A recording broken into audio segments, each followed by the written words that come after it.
Hello friends, চলে এসেছি আর একটি নতুন ভিডিও নিয়ে। আর এটি হচ্ছে কেদারনাথ যাত্রার সেকেন্ড পার্ট।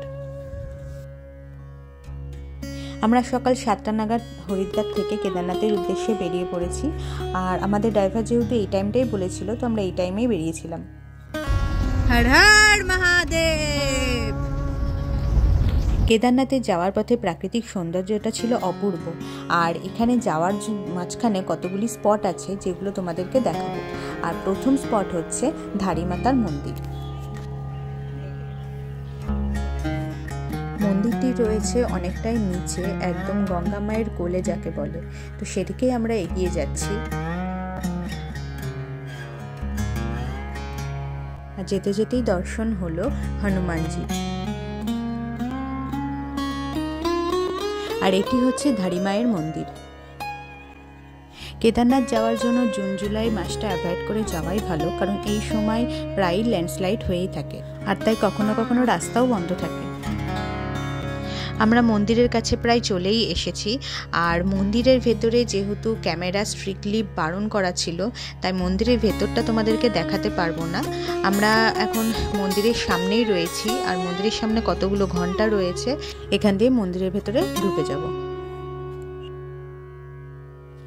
ধারীমাতার মন্দির দর্শন করার পর আমরা আবার বেরিয়ে পড়েছি কেদারনাথের উদ্দেশ্যে। আর এখানে আমরা একটা জায়গায় দাঁড়িয়ে সেখানে ব্রেকফাস্ট করে নেব। ব্রেকফাস্টের পর আবার আমরা বেরিয়ে পড়েছি। আর যেতে যেতে এই যে সুন্দর শিবলিঙ্গ আর শিব মূর্তিটি আমাদের চোখে পড়ল। আর এবার আমরা চলে এসেছি দেবপ্রয়াগে। আর এটি হচ্ছে দেবপ্রয়াগ। এখানে অলকানন্দা এবং ভাগীরথী নদী দুটি একসাথে মিশেছে।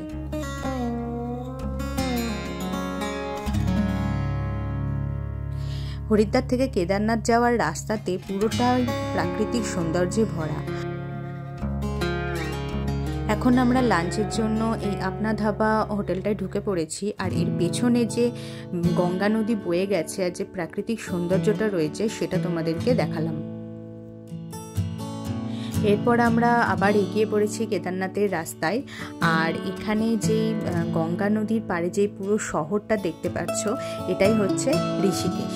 এই যে গঙ্গা নদীর সৌন্দর্যটা পুরো রাস্তাটা ধরেই ছিল। আর এখানে যেতে যেতেও একটি লেক দেখতে পাচ্ছ, এটাও ছিল খুবই সুন্দর, ভীষণ সুন্দর। তো এখানে দাঁড়িয়ে আমরা কিছু ফটো অবশ্যই তুলব। কেদারনাথ যাওয়ার রাস্তাটা প্রায় পুরোটাই এরকম বাঁক ছিল। এখন বাজে রাত 7টা। আর রাস্তাটা যেহেতু খারাপ, তো আমাদের অনেকটাই সময় লাগছে। তাই আমি বলবো যারা কেদারনাথ যাচ্ছ তারা যতটা সম্ভব তাড়াতাড়ি হরিদ্বার থেকে বেরোনোর চেষ্টা করবে। আমরা এখন চলে এসেছি সীতাপুরে। আর এখান থেকে সকালে যাব গৌরীকুণ্ডের জন্য। এখানে এসে দেখছি বিশাল ঠান্ডা, খুব ঠান্ডা। আমাকে দেখতেই পাচ্ছ, আমি সাথে সাথে জ্যাকেট পরে নিয়েছি। আর একটা রুম পেয়েছি যেটা অনেকটা নিচে নেমে আমাদের বুক করতে হয়েছে। এখানে অনেক ভিড় আছে, যার জন্য আমরা রুমও ফাঁকা পাচ্ছিলাম না। তো আমরা কালকে কেদারনাথের উদ্দেশ্যে রওনা হব। তো আবার দেখা হবে কালকে। এখন বাজে রাত 3:30। আমরা এখন বেরোবো সোনপ্রয়াগের উদ্দেশ্যে। তারপরে সেখান থেকে ট্যাক্সি নিয়ে যাব গৌরীকুণ্ড। গাড়ি করে কিছুটা এসেছি, তারপর আর কোনো গাড়ি যেতে দিচ্ছে না। তো এখান থেকে আমাদের হাঁটা পথে এগোতে হবে। আমরা এখন সোনপ্রয়াগের দিকে হেঁটে যাচ্ছি। 1 কিলোমিটার আমাদের হাঁটতে হবে প্রায়। আর তারপর ওখান থেকে গৌরীকুণ্ডের ট্যাক্সি ধরবো। আমাদের আগেই পুলিশ নামিয়ে দিয়েছে, কারণ প্রচণ্ড ভিড় হয়েছে। তো তোমরা আমাদের সঙ্গে থেকো। এখানে এসে দেখছি বিরাট বড় একটা লাইন। তো তাড়াতাড়ি গিয়ে আমরা আগে লাইনে দাঁড়িয়ে পড়েছি। এই যে এটা আমাদের গ্রুপ দেখতে পাচ্ছ। আর তোমাদের যে লাইনটা দেখাবো সেটা দেখো, ওই পেছনে যে আলোটা জ্বলছে সেখান পর্যন্ত লাইনটা দেখতে পাচ্ছি। সূর্যের আলো আস্তে আস্তে ফুটে গেছে। আর আমরা একটুখানি লাইনে এগিয়েছি। তো এখান থেকে ভেরিফিকেশন হবে, দেন তারপর ট্যাক্সি। আমরা এখন সোনপ্রয়াগের ট্যাক্সি লাইনের দিকে হাঁটছি। ওখান থেকে ট্যাক্সি নিয়ে যাব গৌরীকুণ্ড। আর এখন প্রায় সকালই হয়ে গেছে, অনেকটাই দেরি হয়ে গেল। দেখা যাক এবার কতদূর কীভাবে যাই। ট্যাক্সির জন্য আবার লাইনে দাঁড়াতে হলো। ট্যাক্সির জন্য লাইনে দাঁড়িয়েও পরে আর ট্যাক্সি অ্যাভেলেবেল ছিল না, যার জন্য আমরা হাঁটা পথেই গৌরীকুণ্ডের দিকে এগোচ্ছি। হাঁটা পথেই বেশিরভাগ লোক এগিয়ে যাচ্ছি আমরা, তবে যতটা সম্ভব সকালবেলা বেরোনোর চেষ্টা করবেন, নতুবা এরকম সমস্যায় পড়তে হবে। দেখতে পাচ্ছ আমার পেছনে রয়েছে কেমন খাদ, এর পাশ দিয়ে আমরা হেঁটে হেঁটে যাচ্ছি। আর আমরা গৌরীকুণ্ডের দিকে হাঁটছি, কারণ ট্যাক্সি খুব প্রবলেম হচ্ছিল তখন। এখন আবার ট্যাক্সি অ্যাভেলেবেল হয়ে গেছে, কিন্তু আর 5-6 কিলোমিটার বাকি আছে বলে আমরা হেঁটেই যাচ্ছি। গৌরীকুণ্ড পৌঁছাতে আমাদের অনেকটাই লেট হয়ে গেছে, যেরকম প্ল্যান করেছিলাম সেরকম হয়নি।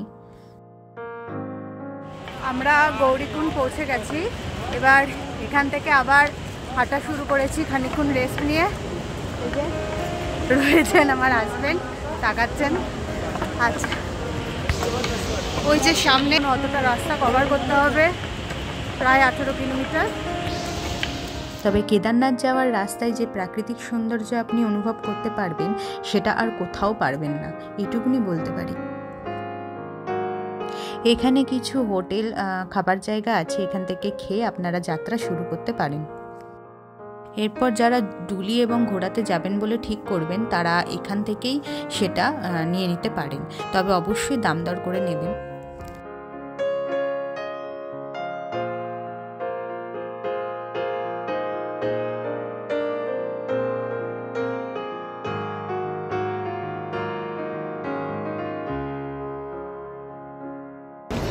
আমরা এখন প্রায় নিউচলিতে চলে এসেছি, আর এখনো অনেকটা রাস্তা বাকি। দেখতে পাচ্ছ সবাই আসছে।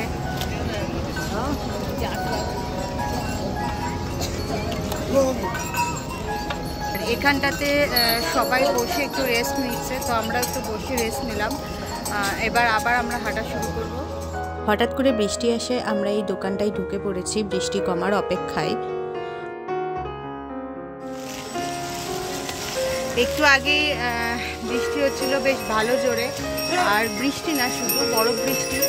আর এখন আমরা আবার রাস্তায় হাঁটা শুরু করেছি, কারণ বৃষ্টিটা একটুখানি কমেছে। আর রাস্তার কি অবস্থা, বৃষ্টির জন্য রাস্তায় পুরো এরকম কাদা হয়ে গেছে। এখনো প্রায় অনেকটা পথই বাকি।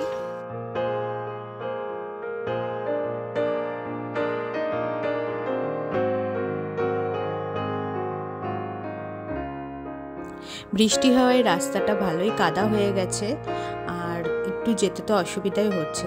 তো যাওয়ার পথে আমাদের হঠাৎ পড়লো এই দৃশ্যটা, দেখো কি সুন্দর মেঘ বা কুয়াশা, কোনটা সেটা জানি না, তবে দেখতে তো দারুণ লাগছিল।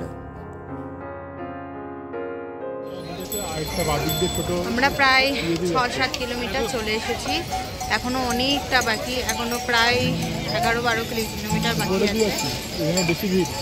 আর যা ওয়েদারটা এতটা খারাপ পাবো ভাবিনি, খারাপ ওয়েদারটা তোমরা দেখতেই পাচ্ছ।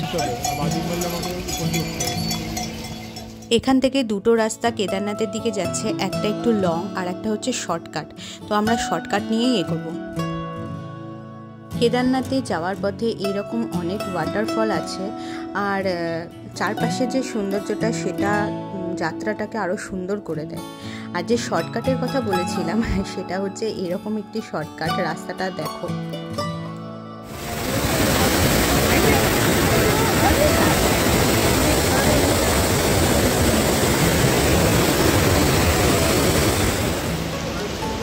আমরা প্রায় 9 কিলোমিটার মতন চলে এসেছি।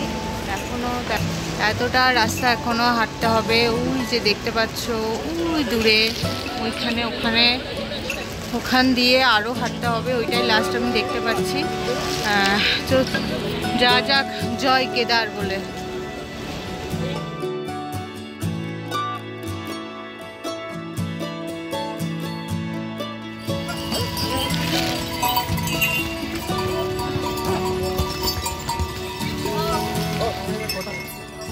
আমরা এখনও 6.5 কিলোমিটার বাকি আমাদের প্রায় মন্দির পর্যন্ত। আমরা আজকে মন্দির পর্যন্ত যাব না, আমরা 1 কিলোমিটার আগেই কোনো টেন্টে থাকবো, তারপর সকালবেলা দর্শন করব। আর এখন বাজে মোটামুটি 5:45 বাজে।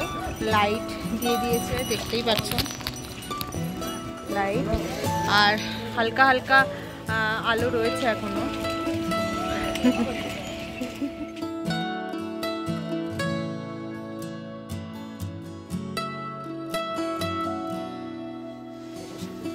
এখন বাজে প্রায় 4:30। কালকে আমরা পৌঁছে গেছিলাম ওই প্রায় 11:15 বেজেছিল আমাদের পৌঁছাতে। আমাদের মোটামুটি 12 ঘন্টা লেগেছে। আমরা মন্দির থেকে 1 কিলোমিটার দূরে একটা ক্যাম্পে ছিলাম, যে ক্যাম্পের অবস্থা দেখতে পাচ্ছেন। আর এখানে এখন -1 ডিগ্রি টেম্পারেচার, প্রায় -3 ডিগ্রি টেম্পারেচার এখন প্রায়। আর এখন আমরা রেডি হচ্ছি, মন্দিরের উদ্দেশ্যে যাব। আমাদের বেরোতে বেরোতে 5টা বেজে গেছে, তবুও দেখতে পাচ্ছ এখানে অন্ধকার রয়েছে। সূর্যের আলো ফোটার পর দেখতেই পাচ্ছ পাহাড়গুলোতে কেমন বরফ পড়েছে, তাহলে কতটা ঠান্ডা আন্দাজি করতে পারছো। আর পরে বুঝতে পারলাম আমাদের ট্রেনটা 1 কিলোমিটারের বেশি দূরেই ছিল। যেহেতু সোমবার দিন হিসেব করে আমরা যাচ্ছি, তাই এই দিনটাতে সেরকম ভিড়ও হয়েছে। এখনো প্রায় 1.5 কিলোমিটার রাস্তা আছে মন্দিরে পৌঁছানোর জন্য। আমরা সবাই মিলে হাঁটছি, দেখতেই পাচ্ছেন এখন অনেকেই হাঁটা শুরু করে দিয়েছে। আর এখানে টেম্পারেচার ভীষণ লো, পাহাড়ে বরফও পড়েছে। সাদা মুকুটের ওপর সোনালি আভা যেন দারুণ অপূর্ব দৃশ্য। হেলিকপ্টারে যারা আসতে চান তারা গুপ্তকাশী, ফাটা আর সীতাপুর থেকে আসতে পারেন। আর ওই যে দূরে দেখা যাচ্ছে মন্দিরের চূড়া। আমরা পৌঁছে গেছি মন্দিরের সামনে, আর একটু রাস্তা বাকি আছে।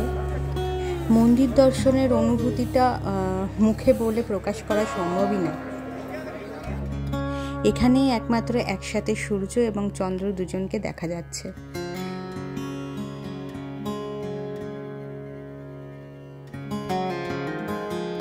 আবার মন্দিরে এসেও দেখি একটা বিশাল বড় লাইন পড়েছে। প্রায় 3:30 পর্যন্ত লাইনে দাঁড়ানোর পর আমরা মন্দিরের কাছে চলে এসেছি। মন্দিরের ভেতরে যেহেতু মোবাইল অ্যালাউ নেই, তাই মন্দিরের ভেতরটা তোমাদের দেখাতে পারবো না। এরপর আমরা চলে যাচ্ছি ভীমশিলা দর্শনের জন্য। এই ভীমশিলায় 2013 সালে যে ভয়াবহ জলোচ্ছ্বাস নেমেছিল কেদারনাথে, সেটার হাত থেকে মন্দিরকে রক্ষা করেছিল। এখানে যেসব সাধুরা রয়েছে তারা নানান রকম যজ্ঞ এবং পূজা অর্চনা করছে। এটি হচ্ছে ভীমশিলা।